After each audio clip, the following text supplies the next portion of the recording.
Now we are coming back to the frying. Frying changes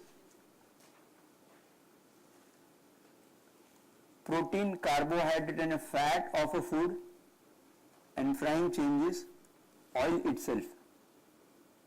Now repeated frying gives rise to more and more saturation, thickening of the oil, and more chances of atherosclerosis, because those fats are difficult to digest. And it increases two things: chances of heart attack and chances of a cancer. So repeated frying will increase the chance of atherogenicity and carcinogenicity. Now microwave heating and repeated microwave heating.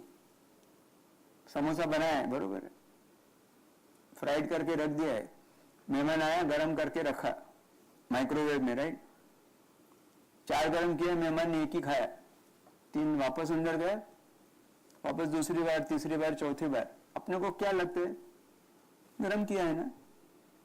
Every time you are चारिंग, चारिंग का हिंदी में मतलब होता है आप अंदर के तत्व को जला रहे हो, और वो जला के खत्म नहीं कर रहे हो, जला के उसमें से हार्ट अटैक और कैंसर देने वाले तत्व पैदा कर रहे हो. क्या डॉक्टर, क्या प्रॉब्लम है, गरम करके तो देते हैं, गरम करने से अंदर का सत्व नाश होता है यानी मर जाता है, अभी उसमें से राक्षस पैदा होता है, और वो राक्षस हार्ट अटैक और कैंसर देता है. So repeated frying and repeated microwave using not only kills but it creates a demon out of it, and today's heart attack is because of that.